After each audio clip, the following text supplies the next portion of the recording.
आता इथून सुरुवात आहे.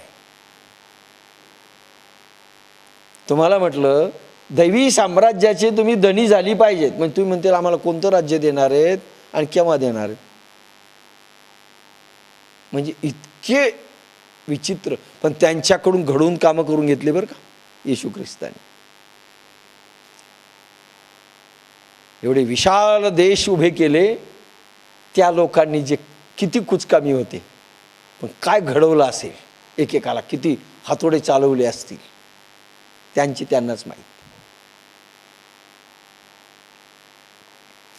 ते देहाभिमान सांडोनी गुणकर्मे ओलांडुनी साक्षीभूत होऊनी वर्तती दिही. आता साक्षीभूत हा शब्द आलेला आहे. प्रत्येक साधकाला, प्रत्येक भक्ताला, प्रत्येक व्यवहारातील कर्म करणाऱ्या माणसांना साक्षी भावाने वागलं पाहिजे, हे भगवान कृष्ण सांगतायत, भगवान ज्ञानेश्वर सांगतायत. आणि साक्षीभाव समजला की खूप मोठा प्रश्न सुटेल.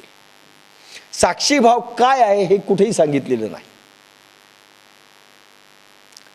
म्हणजे म्हणून म्हटलं ज्ञानेश्वरी उत्तरं फार कमी दिली, उत्तरं दिलेली आहेत, गणितच दिलेलं नाही आहे. आणि कुठल्याच धर्मग्रंथात गणित नाही आहेत, मग काही अर्थ काढतात लोक.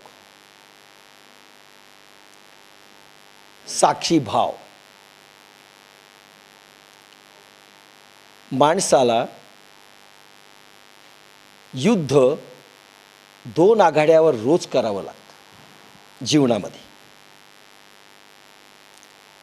2 आघाड्यावर म्हणण्यापेक्षा एक आघाडी अशी आहे, एक युद्धाचा प्रसंग असा येतो समोर, प्रत्येक जीवनामध्ये, प्रत्येक कर्मात, प्रत्येक व्यवहारात एक युद्ध आहे आपल्याला, जे तुकारामांनी वर्णन केले. रात्रंदिवस आम्हा युद्धाचा प्रसंग. आपलं युद्ध चालू आहे. मानसिक तणाव म्हणजे युद्ध आहे, लक्षात घ्या. मानसिक तणाव निर्माण झाला, दॅट इज युद्ध. तुम्ही युद्धात उतरलेला आहात. संभ्रमावस्था, रोज युद्ध आहे, क्षणाक्षणाला युद्ध आहे, रात्रंदिवस युद्ध आहे. जीवन ही युद्धभूमी आहे आणि आपण त्याचे फायटर, सेनापती बनतो.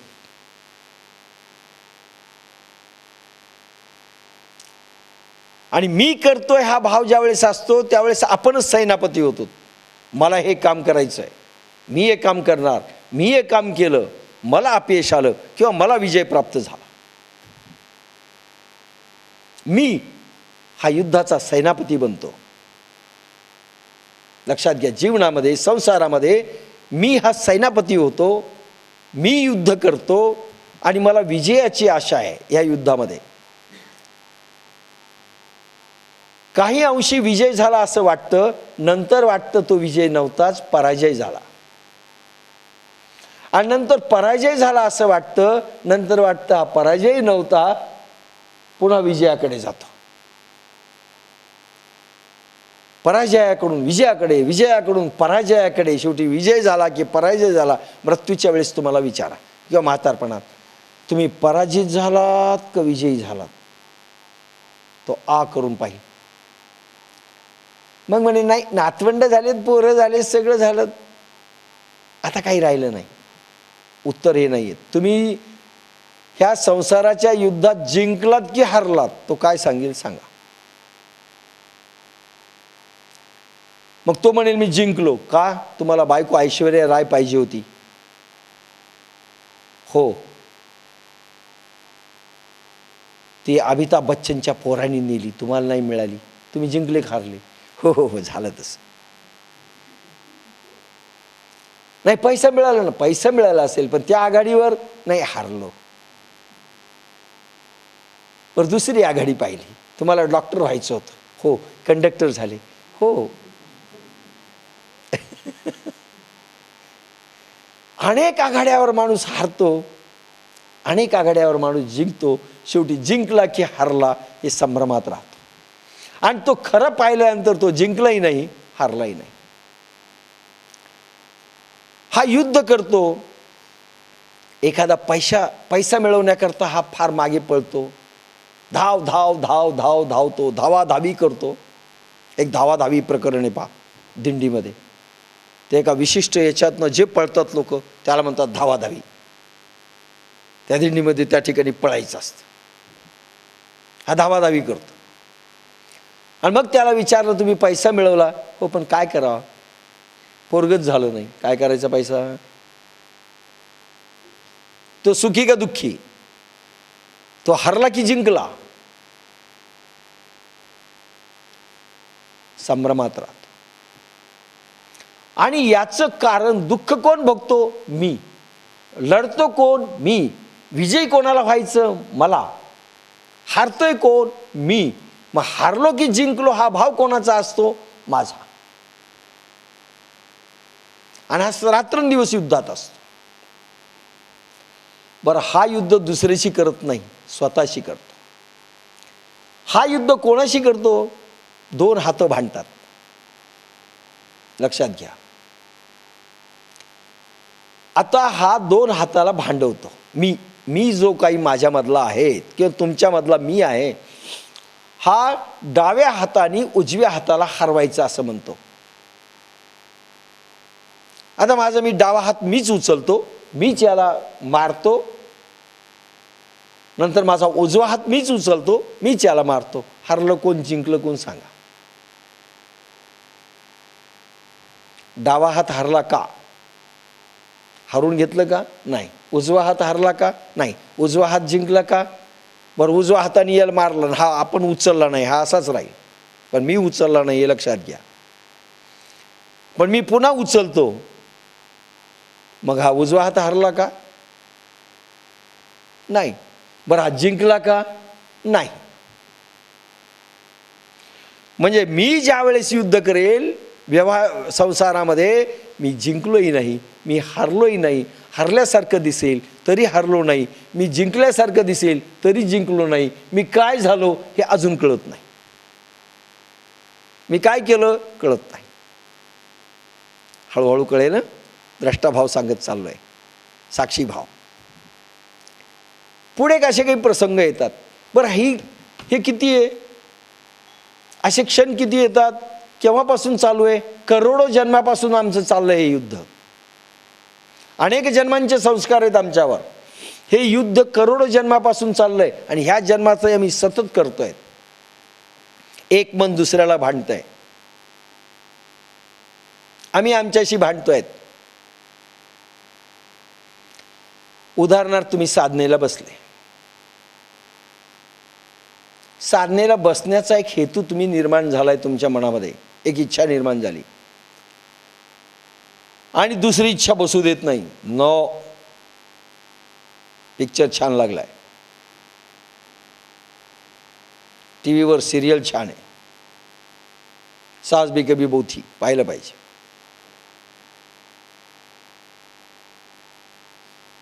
आज झालं, युद्ध सुरू झालं. एक म्हणतं साधना झाली पाहिजे, एक म्हणतं पिक्चर झाला पाहिजे, एक म्हणतं, दोन हातच भांडायलेत ना तुमचे. तुमचे दोन मग तुम्ही भांडवतायत, संघर्ष करतायत. जिंकलं कोण, हारलं कोण,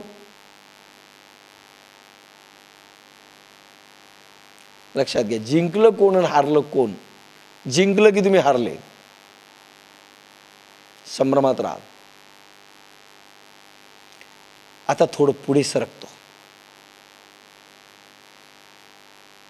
तुम्ही क्रोधी आहात, क्रोध आलाय तुम्हाला.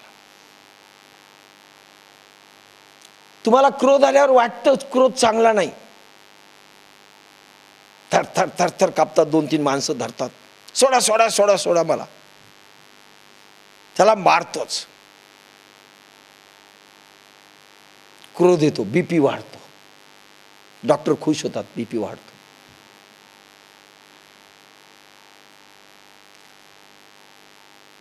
आता क्रोध आलाय, मग काय करतो, क्रोध चांगला नाही वाटतं, बरं क्रोध चांगला नाही, त्याला सांगितलं क्रोध चांगला. तुम्हाला माहिती आहे ना मी तशी आहे का हो, मला क्रोध येतो, पण काय करावं, हे माणसंच असे अवतीभोवती मला दिलेले, क्रोध येतो. बरं ते आणतात का क्रोध, ते त्यांच्या गुणकर्मानुसार वागतात. ते तुमचे कारण आहेत का क्रोध आला सांगा बरं. हे उंदीर येणं नेहमी कुरतडतं. अरे त्याचा रक्तरंग कुरतडण्याचा आहे, रजोगुण जास्त आहे, मग त्याला काय मिळतं, आपण तुला काय करायचं. नाही, उंदरांनी कुरतडू नये. आपल्या घरात एक बाई आहे, टन टन टन बोलते, तिनं बोलू नये, तुम्हाला काय करायचं. तिचा रक्तरंग प्रभूंनी असा दिलाय, ती ट्रॉ ट्रॉ ट्रॉ ड्रॉ ड्रॉ करी.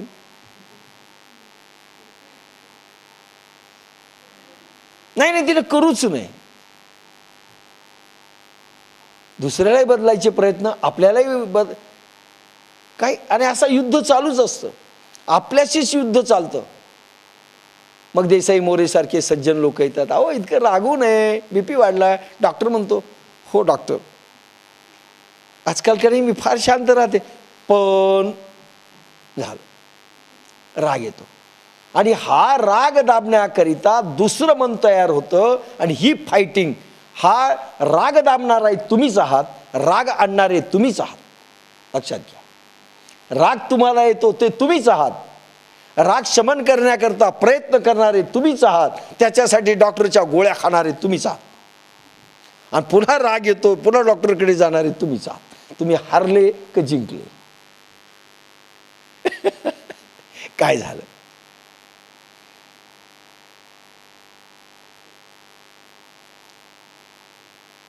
डॉक्टरला जर कळालं नाही की अध्यात्माने राग निघून जातो, तर डॉक्टर माझ्या याला पेशंटला जीव देणार नाही. सगळीकडे जा पण त्या ज्ञानेश्वरीला जाऊ नका. आमचा पेशंट पळवला. एक उदाहरण आहे, डॉक्टर काळे म्हणून डॉक्टर आहेत इथे, अरविंद देशपांडे व्होकेशनल गायडन्सचे जे प्रमुख होते, माझे मित्र होते. मी त्या घरात राहत होतो मगरच्या शेजारी, आणि त्यांच्याकडे ते जायचे रोज पोट दुखायला म्हणून. एकदा आले माझ्याकडे, मला दाखवा बरं तुमचं पोट. त्यांचं पोट पाहिलं मी. मित्र आहे तो अरविंद देशपांडे, सध्या पुण्याला आहे. आणि पोट पाहिल्यानंतर म्हणलं, अरे तुम्हाला नळ झालेले आहेत. म्हणले मग. मी 2 आसनं सांगतो, बस काही करू नका, डॉक्टरकडे जाऊ नको. आणि ते रोज औषध घ्यायचे, महिना झाला. आता 2 आसनांनी ते राहिल्यानंतर ते पळाले. त्यांनी सांगितलं, सोमानीने मला 2 आसनं सांगितले आणि माझं हे सगळं राहिलं. ते आले डॉक्टर काळे घरी. हो, असे आसनं जर तुम्ही सांगितले ना, आमचे पेशंट पळून लावता का काय. आमचे एक एक पेशंट पळून जातील. डॉक्टरांना आवडत नाही अध्यात्म, ज्ञानेश्वरी, प्रयोग. पेशंट सगळे पळून जातील, असा भाग आहे. कुठलाही डॉक्टर चर्वण तर्पण स्ट्रिक्टली करा कधीच म्हणणार नाही, सांगून खा म्हणेल. चर्वण तर्पण त्याचं पूर्ण कधीच सांगणार नाही. का. अरे पोर हे पळून गेले तर आपण काय खावं.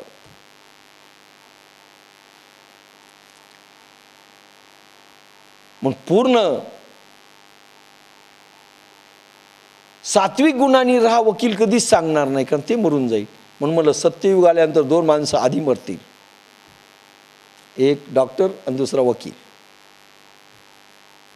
कारण कुठे चोरी नाही, मारी नाही, लबाडी नाही, खून नाही, दरोडा नाही, यांनी कशी जगावं. आणि इकडे रोगराई नाही, कसं राहावं.